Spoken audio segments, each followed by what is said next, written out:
I was in my own like version of collapse and being known for something, having mastered certain things, and no longer wanting to do that anymore, which is like a hard thing to face in the mirror. Because I find with a lot of, especially high functioning, self aware people who have, built something meaningful, that have become known for something, the hardest part and the biggest fear is around dismantling what you built or dissolving what you were and letting go of it. Welcome to the Growth Mixtape, and I'm your host, Bob Mathers. Now, before we get started, I'd love to ask a quick favor. If you like what we're doing here, please follow or subscribe to the podcast wherever you listen. It helps you find new episodes quickly in your feed, and it helps promote our profile so we can continue bringing you amazing guests like this one. Please share this episode with anyone you think needs to hear it.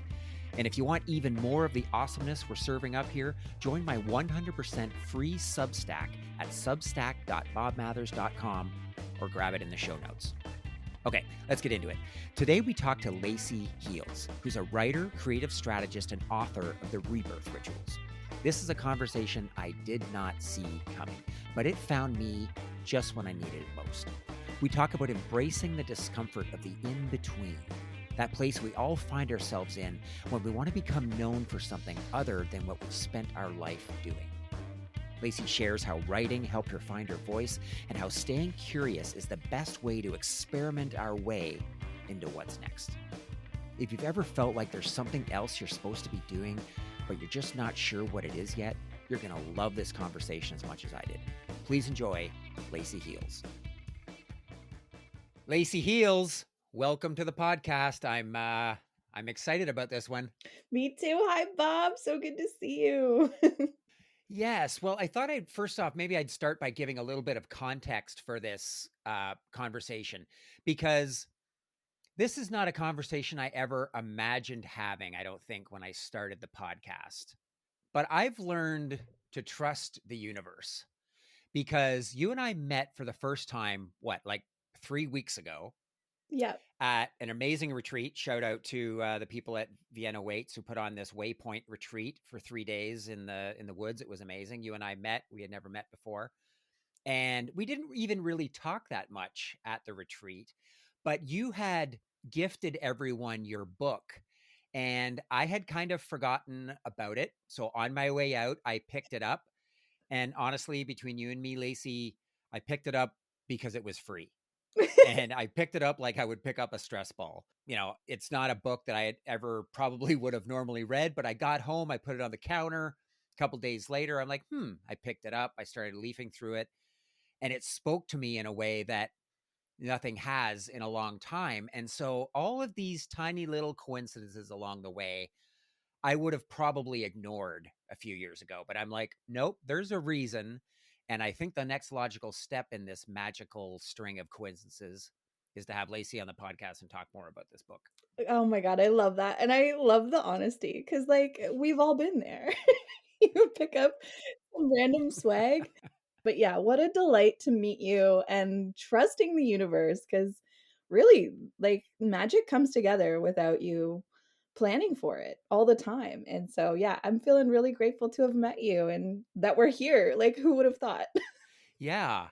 So let's get back to the book. When people ask you what the book is about, what do you tell them? Oh, I think so. Just, it's a book of, it's poetic writing, it's creative writing. So right off the top, like, it's kind of storytelling through that form. And it's centered around this experience of rebirth that we go through. And I think if you're a human, you know what it's like, whether it's in relationships, your work, your life, the roles that you play in your life, maybe you're a parent, etc. So it's like, it kind of captures the essence of being in the in between of that, the liminal spaces that we find ourselves in when what was maybe no longer fits and what will be is still being built, and we're here feeling all of that uncertainty and maybe sometimes discomfort, whether it's like an up level in your life or maybe grief and loss in your life. It looks different for everyone. So, yeah, that's kind of what the book entails altogether. I think the part of that that resonated with me so much, and maybe I wasn't expecting it, was this idea of being known for something your whole life and then feeling this urgency to be known for something else. Because I feel it in my career. I talk to a lot of people at my age, at friends and customers, and a lot of us are feeling that way. And so it's the beauty of the book, of course, is that you could give it to 100 different people and they would all take something different away from it. But that's the part of it that really spoke to me. And I'm wondering if you've heard that from other people. Oh my gosh. 100%. It's been really rewarding actually just to have readers come back to me with how it relates to their life because it spans all parts of our life and all ages, like all backgrounds. But yeah, I recognize that feeling. I think that's kind of it was where I was when I wrote it. I was in my own like version of collapse and being known for something, having mastered certain things, and no longer wanting to do that anymore, which is like a hard thing to face in the mirror. Because I find with a lot of, especially high functioning, self aware people who have, built something meaningful, that have become known for something, the hardest part and the biggest fear is around dismantling what you built or dissolving what you were and letting go of it.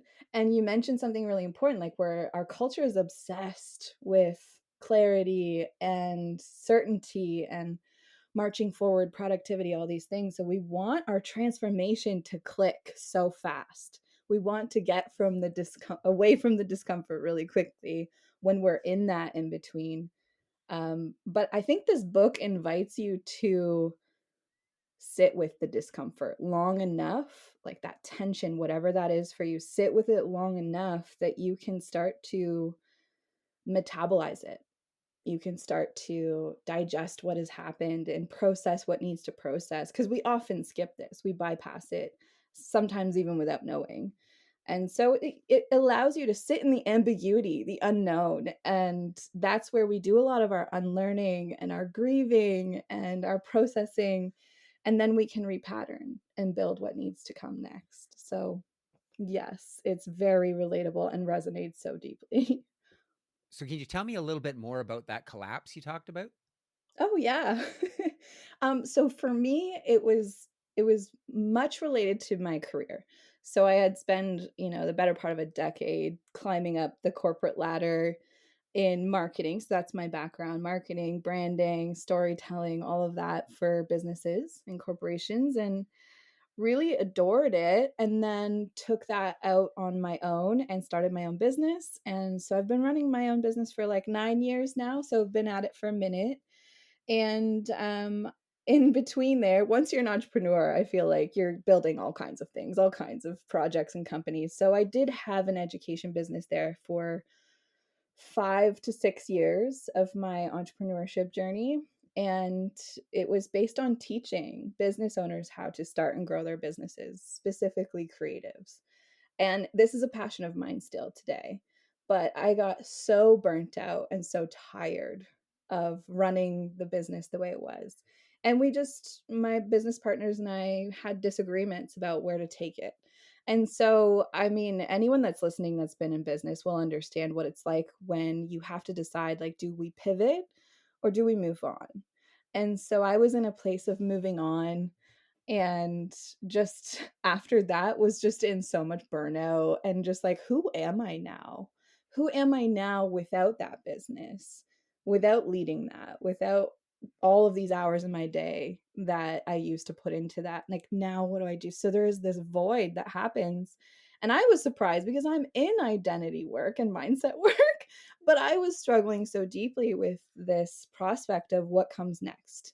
Where do I go now? What do I want to take on next? And So the book came from that space, and filling the void with just writing, creating, trying to figure it out. And it wasn't a book when I began. It started as just like, I need to get this out of me.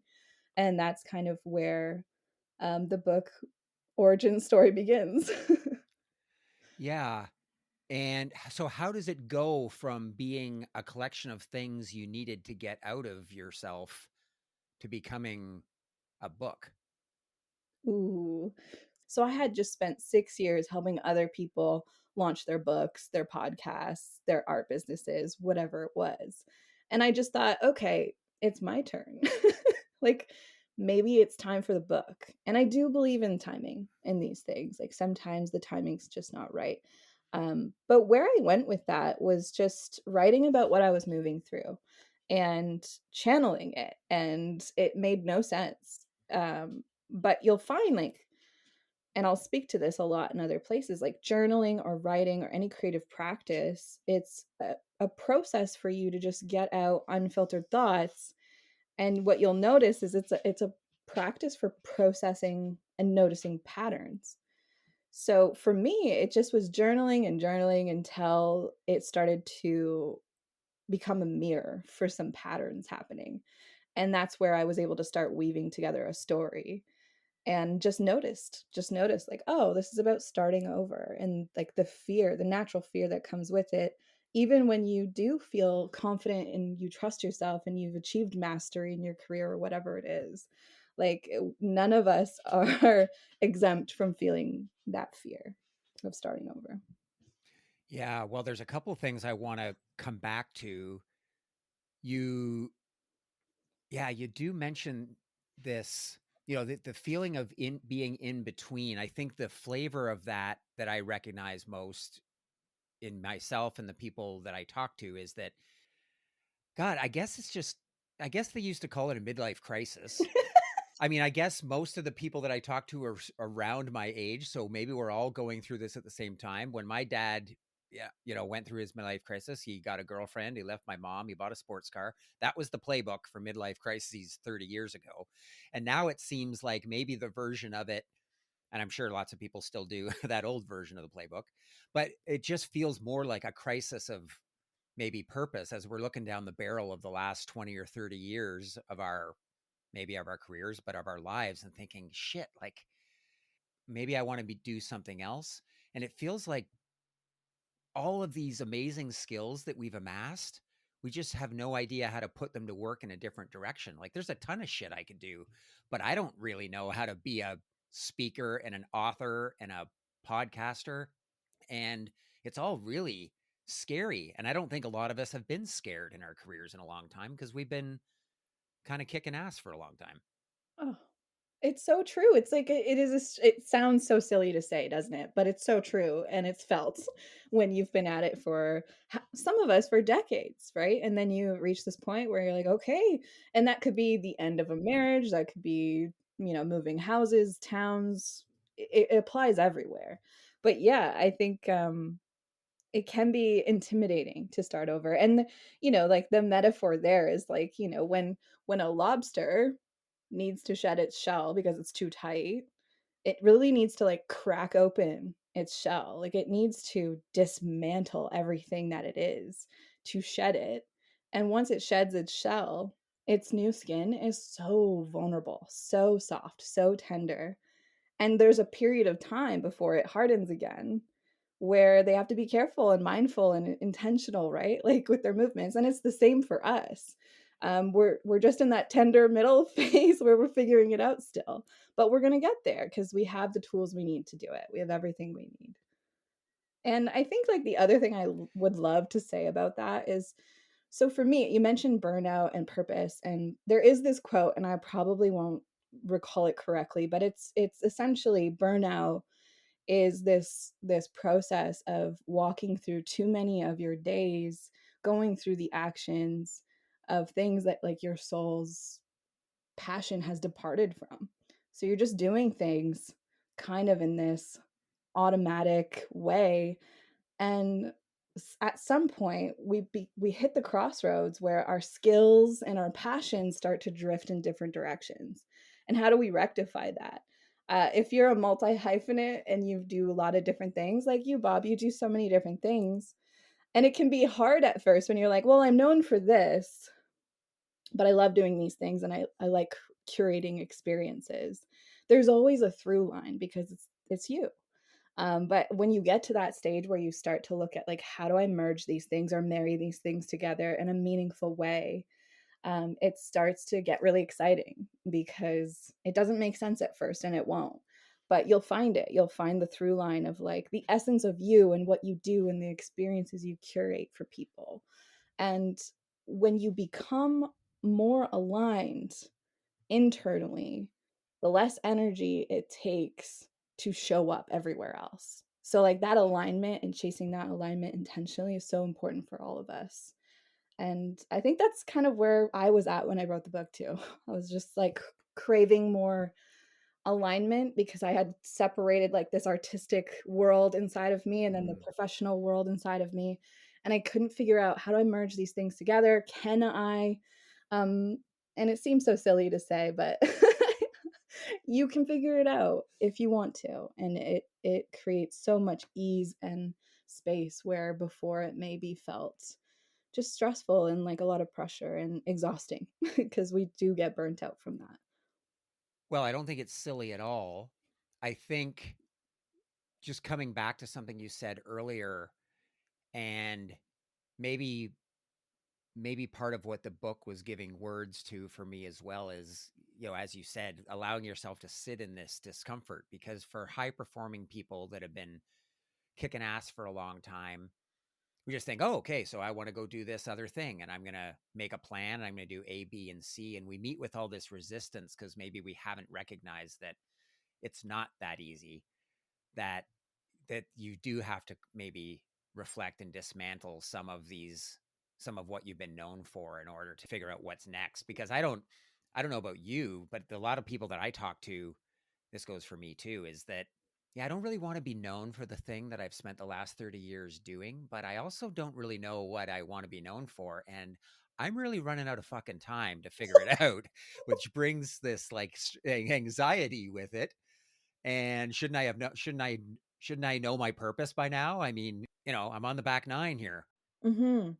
That middle ground before you have discovered how you're going to stitch it all together, you first need to have the desire to do that, right? Like some of us are happy to, we'll just say, for example, have a job that we can click in and out of, and then they'll derive meaning and fulfillment from other parts of their life, and that's completely, there are no rules here. But if you are a person where you want to have those things overlapping, it is a journey and it evolves over time. And I think for me, it's like in the early stages of my career, it was about collecting and crafting and mastering.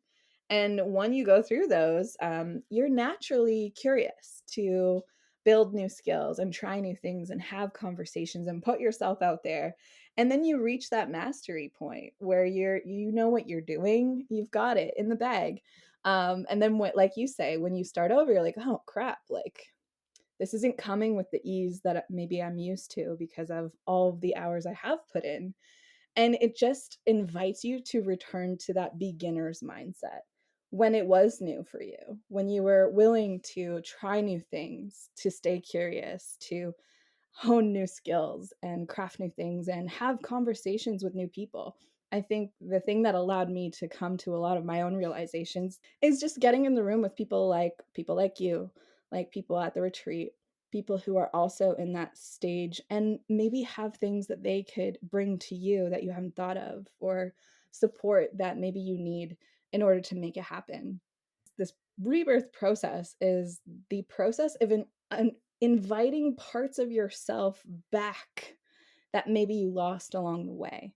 And sometimes the next chapter just looks like you, but in a more holistic, integrated way that you weren't able to achieve before because you needed to go do that work and build your craft and master certain things and explore what feels good and what doesn't.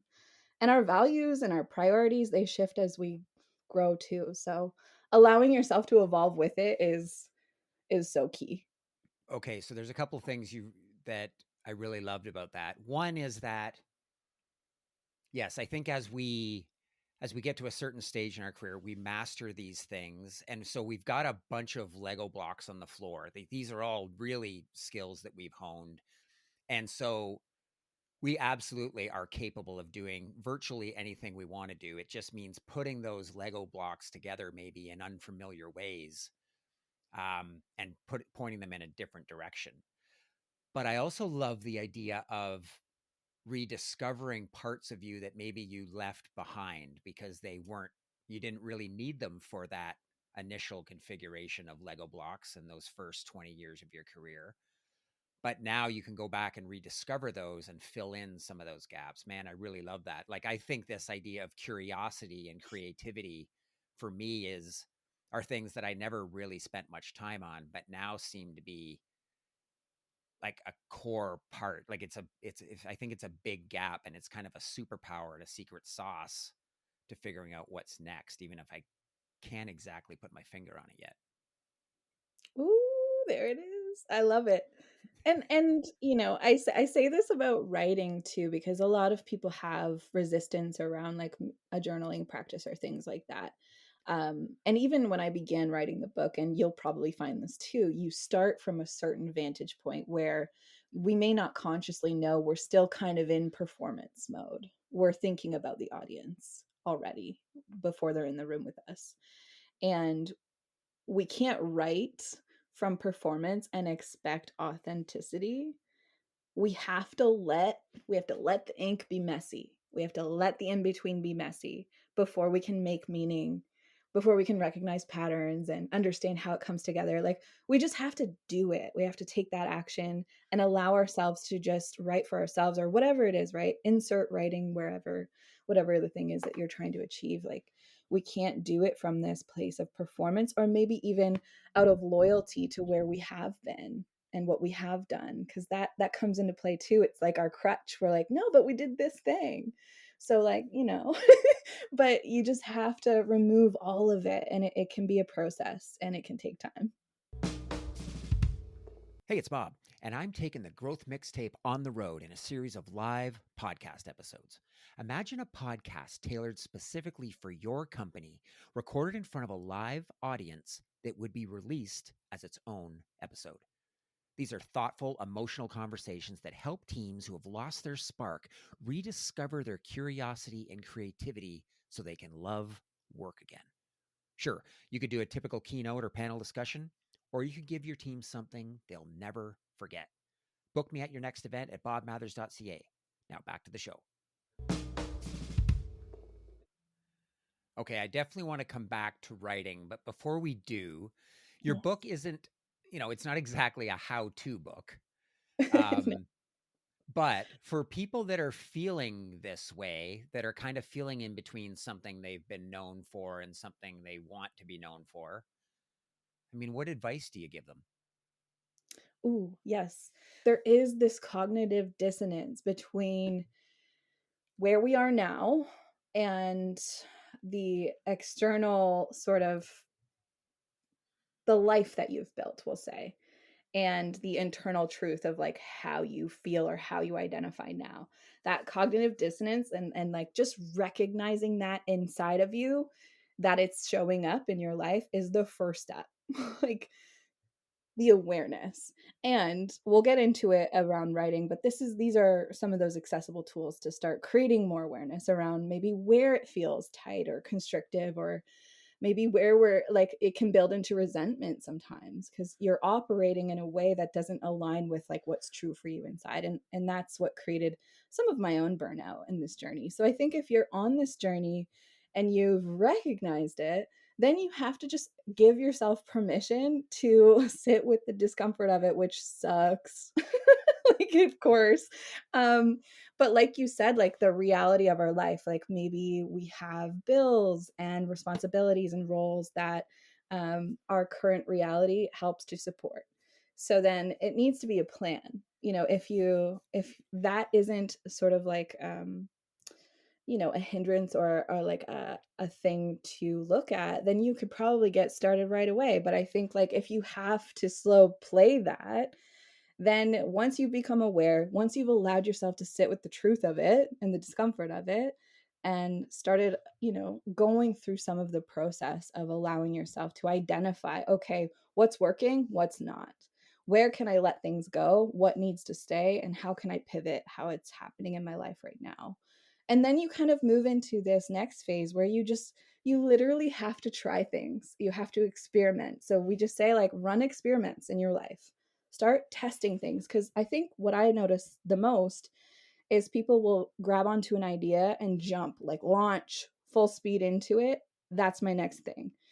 But then you might get there and realize, ooh, this maybe wasn't I like one part of this, but it's not like the cure all. So that's where it's important to start testing things and going back to curiosity. Like, okay, what would it feel like for you to start creating art one day a week? What would it feel like for you to start speaking or launch that podcast? Perhaps you could, before launching your own full podcast, go be a guest on someone else's podcast. So there are these little micro moments and things, that these tests that we can run in our life that will give us more information to then make bigger decisions with. And that's, this is just the process. And it helps if you have a community, and it helps if you have, a mentor, a coach, or a guide to help you stay accountable, because a lot of what happens is life will continue lifing, and sometimes we push it down or it slides off the to-do list. And look, that's human. But I think if you don't want a future filled with resentment and burnout, it's important for you to invest in looking at it, staying curious and open, allowing yourself to sit in the discomfort, and then start with little steps that will get you, because little things every day compound over time. And before you know it, your entire reality is going to look different. So that's my experience with it. And it definitely shows up differently for all of us, but at the core of it, it's a process. It's a journey for sure. Yeah, and I do love the idea of experimentation and really staying curious, because I think the thing that holds a lot of us back is this fear of failure. And, you talked about starting over. Maybe it's the fear of starting over. Maybe it's the fear of people seeing us start over and fall down, because a lot of us, I've been thinking about this lately. There used to be times where I would go into a boardroom and I'd be scared shitless, and I would prepare for hours and days beforehand, and I would rehearse, and it usually went well. Sometimes it didn't. But the point is, it's been a long time since a lot of us have been scared, because we've been doing the same thing for so long. And I really miss that. I really miss being scared, because our life used to be full of that. Like when we were, early parents, or we were early in our career, everything we were doing was new. And now for most of us, I haven't done anything new in 10 years. That's right. And it's exhilarating when you push yourself there and you start to get into that zone again. You take on this, like, beginner's not only mindset again, but you just start to see the world a little differently, because you're like, oh yeah, I used to love this shit. Now, you also talked about journaling. It's so funny. I was having this conversation with a client of mine yesterday. Um, Lacey, I've shared with you how I got started in journaling. It started a couple of years ago. I was sitting at my son's bedside at 3 in the morning after he Mhm. had just been rushed to the hospital. He had just had surgery to remove a mass they found on his brain, and he was fine. But it was 3 a.m. I rushed to the hospital. So I didn't have a laptop, I didn't have a book. All I had was my phone, and I had doom scrolled to the end of the internet. And I was like just bored out of my mind. And I stumbled across this app on my phone that I didn't even know was there, called Journal. And I opened it up and I started writing, and all this stuff just started pouring out of me. And my wife has been trying to get me to journal for 25 years, and I never did. And I can honestly say that it's kind of changed my life. But I don't think anybody starts journaling when everything's going awesome. And I think most people journal because anybody that journals has a story like mine. And so I was talking to my client yesterday. I'm like, look, man, I think you should journal. I know you're not going to journal. I know I could tell you in every meeting that we have to journal, and you're not going to do it because you're just like me, and you're going to journal. One day you're going to journal because something shitty is going to happen in your life, and you're going to run out of answers, and you're going to start journaling, and you'll be like, oh my God, this has changed my life. So I think journaling really has like a branding problem. I don't bother telling people to do it because they don't listen, just like I didn't listen. But I wonder what your experience has been with it. Oh, I definitely agree with what you're saying. Like, it usually takes one of those really hard days. And you sharing your story and knowing that that was your entrance point. Oh man, that like my heart exploded hearing your story because it is just so tender and so real. And wherever it finds you is when it needs to find you. So it's one of the most accessible, effective self awareness and nervous system regulation tools we have access to. It gives our brain something concrete to look at and process that is outside of ourselves. It's like that pressure cooker when you relieve the valve. That's kind of what journaling can do for you in that space. Especially for those of us that were taught to over intellectualize rather than feel our emotions. This is one that will help you build out that emotional literacy and just give you a simple tool to use. Now, I agree with you. Like, there are a lot of connotations around what journaling is or isn't. There's so many ways to do it, but I think like journaling, bottom line, is self leadership. And that's how I would frame it to your clients. Yeah. And just the last thing on journaling, you and I spoke a little bit about this last week. Um, I've decided to write a book. And the first question that people ask you when you say you're going to write a book is, what's it about? And I say, I have no idea. Because if you ask anybody that's written a book, they will tell you that the book they wrote isn't the book that they sat down to write. And so I thought, well, if the book is going to change, then why would I agonize over what it's about? Because I think that's what I talk to most people, and most people are like, yeah, but there are times where I've wanted to write a book, but I just don't know what I would say, right? And journaling is my process figuring out what I'm going to say. And I have faith that those through lines you talked about are going to show up, because I honestly have no idea what it's about. I just write about things, and like the themes in your book started to emerge, I'm just trusting that it's going to start making sense. And I'm hoping that's true, because otherwise it's just a bunch of random thoughts on Substack somewhere. Oh, I love it because it's such a weird place to be in you've decided, you've made the decision, I'm going to write this book. But then you start telling people, and then they ask you about it, and then you have to sit there and say like, I don't actually know yet.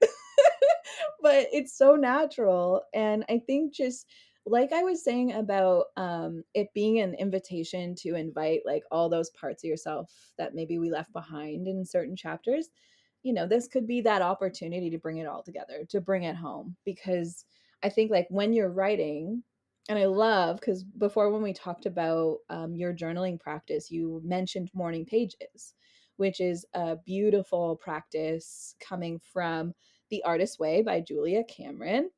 Such a brilliant book. I've read it multiple times. It's so good if you're working on activating or bringing something to life creatively. But those morning pages, it's like that practice of just, it's like stream of consciousness. So again, like removing that performance and just allowing what needs to come through, and just tucking it away and moving on. And it's like building that muscle of just being comfortable writing. That's like the first part. And then I think like you will naturally write about the things that are important to you, that maybe you're processing. It could be lessons, stories, rhythms you're moving through, cycles, seasons, things you're noticing, wisdom coming through. And I've watched you speak and play guitar around a fire and sing songs and bring people together in experience. And I think you could literally write about anything and people would be here lining up to read it. Like, I will be right there, because you have a way of storytelling, and it doesn't need to make sense. Like, all the parts of what you need to bring together, it doesn't need to make natural sense when you get it going. Just do what you do best, which is like reflect on your stories, your lessons, the wisdom, the jokes, the humor, the silver linings in the hard things. Like, I think you've got a natural inclination to just present that way, and it lands for people. So just keep it going and it'll make sense. My through line, my like story arc didn't make sense till I had like maybe 100 pages already written. And before that, I had no idea. I thought my book was going to be about pleasure and joy, which like it is. Don't get me wrong, you can't have one without the other. But then I was like, "Oh wait, this book is so different." 'Cause it's Yeah. just what was relevant at the time and what I was, like, really honing in on and finding clarity in the end.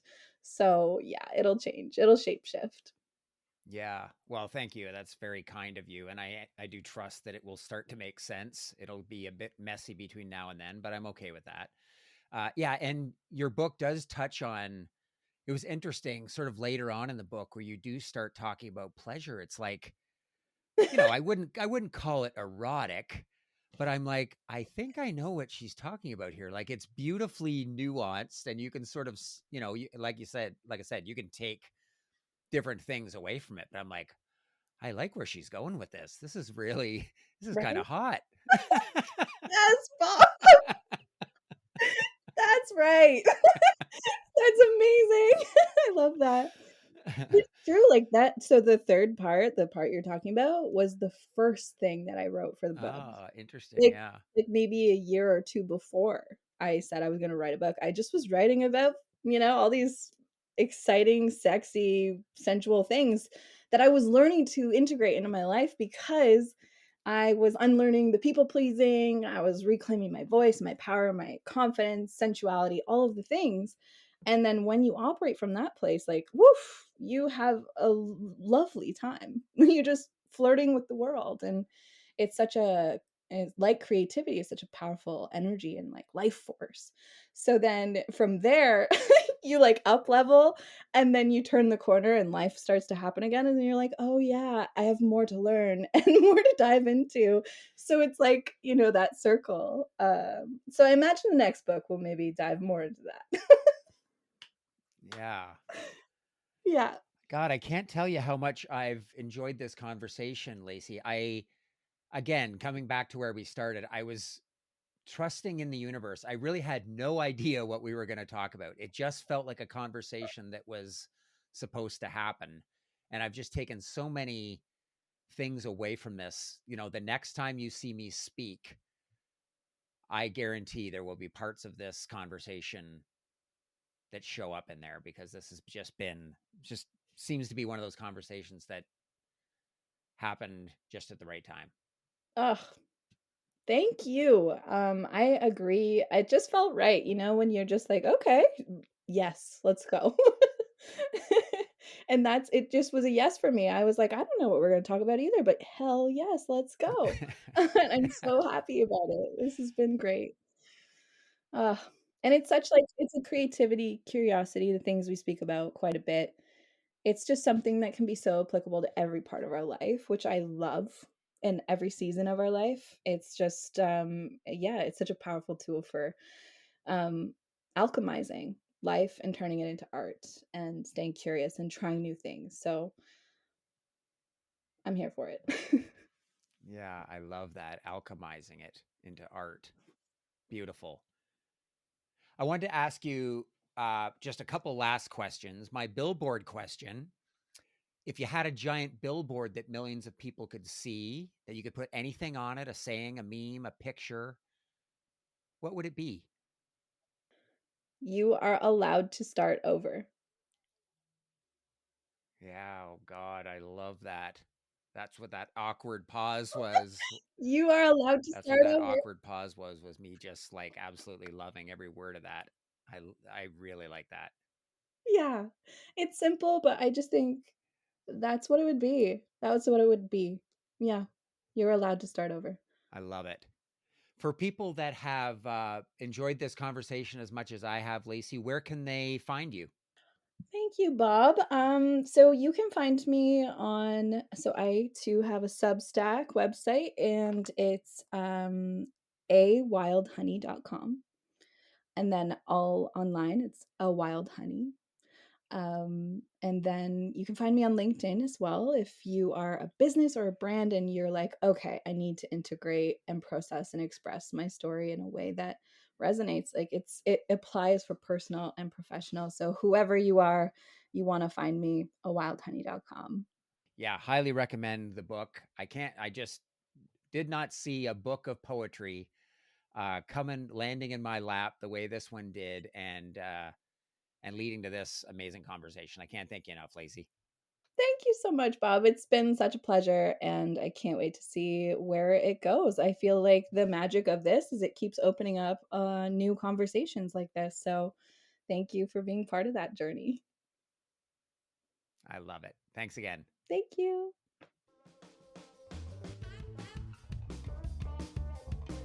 The Growth Mixtape podcast with Bob Mathers is produced by Bespoke Projects. Music by Jean-Michel Walter Cronkite.